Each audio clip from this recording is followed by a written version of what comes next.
wrapped up in your plan. Do you know what it's like to be me? I feel like I'm taken, but I'm technically free. But you want it so bad, so you just keep on telling lies. Do you not see my pain when you look into my eyes? Hey everybody, welcome back to Morning Coffee with Rick Alexander. Today I want to talk about the perceived limits of your mind. So there's a concept in exercise and it is called the neural governor, and it's something that has been a little bit debated, but essentially the idea of it's not an actual place in your mind, but it's that the survival mechanisms in your brain will only allow you to push so hard in any given endeavor. And that's based on your own survival because it doesn't want to overdo it. And so what researchers are positing is that the neural governor in your brain, the thing that regulates the amount of intensity that you're able to put into a workout, can actually be trained. And the way that it's trained is you actually have to run up against that neural governor to show your body, like, no, it's okay, you can go harder than this, right? And every time you do that, you're slowly expanding your neural governor, and this is something that takes a lot of time.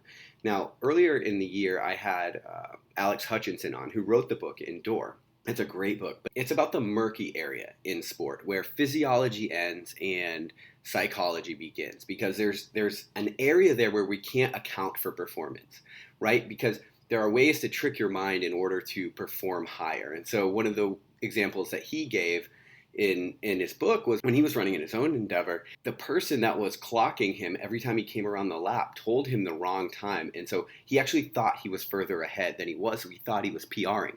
So then he went ahead and ran even harder. And then once he had actually finished and realized that the person was giving him false times, but that he had PR'd due to the fact that he had thought he was already PRing, that he realized, like, whoa, wait a minute. So the limit was actually in my brain. It wasn't in my body, because then he went on to run those kinds of times consistently throughout the rest of his career. So for him, that was this aha moment of this idea that, well, there's a governor in our brain that's sort of controlling the amount of output we're able to put into exercise. Now, when it comes to your capacity to sort of go big in life, to live larger, to do great things in any endeavor, I believe that there's a sort of neural governor there that is always dictating our intensity, and as such only allows us to put out and to go so hard. So that's like why you have to do CrossFit to get better at CrossFit. You can't like go run 5Ks and go lift separately and then think you're going to be able to go put it together or do a Metcon and then that would work out, because you're running up against that neural governor when you do CrossFit. And so you really have to stress your body. You have to tax yourself in that way. Now, for me, because there's so much we don't know about the mind, and because there's this area where physiology ends and psychology begins, that actually gives you and I a great deal of leeway in our lives to do great things. And the cool part about it is it's actually contingent on us just convincing our own minds that we're actually capable of doing that. So you can take this idea of a neural governor and you can apply it to anything else that you want to do in life. Now, when you go try to do something and it doesn't work out, a lot of times we think, okay, well, shit, that didn't work out, so I got to find a different avenue. But that might not be the case either. The case might be that you need to ram up against that neural governor over and over as you slowly can expand your capability within any certain area. It works in exercise. It works in intellectual endeavors as well. When I started writing, I couldn't just bust out 5,000 words of like deep thought. There's no fucking way. It would be like 200 words would be like the struggle. But you just keep working it and you keep working it. And we always like, I think one of the ways that we think about this in our lives is like the idea of muscle memory.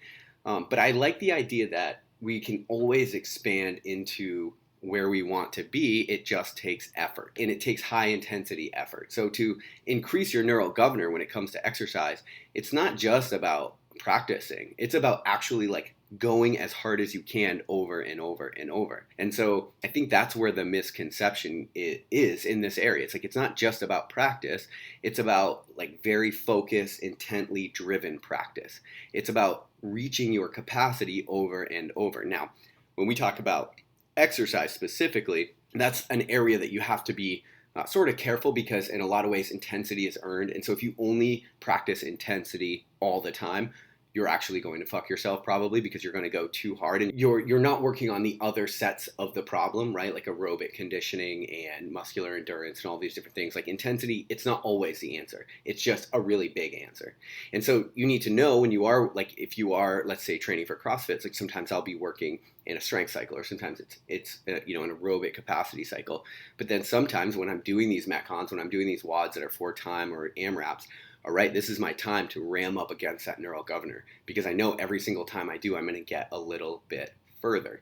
Now, you can take any endeavor that you want to do, whether you want to be a lawyer, a doctor, a writer. It literally doesn't matter. You can think about your practice. You should segment it just like you would if you were training for something, because you have certain times in your life where, like, let's say the writing example, where I'm only working on stream of consciousness writing. I'm just trying to excavate thoughts. But then there are other times where I'm really working technique and voice and authorship. And so you have all of these different areas, but whatever that area is, whatever that focus is, I ram up against my capability every single time in that area, knowing that it will slowly expand and I will be able to step into the person that I actually want to be. So this idea of a neural governor can be applied to anything, any endeavor that you want to get better at, in my opinion, so long as the practice is focused enough in that area.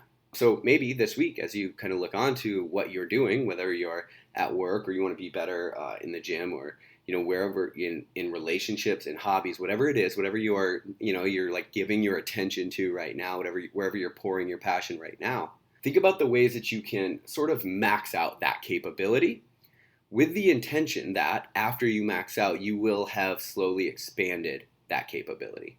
And as you come back over and over, it might not be a quick process. It might not be an easy process. That can be a misconception a lot of times.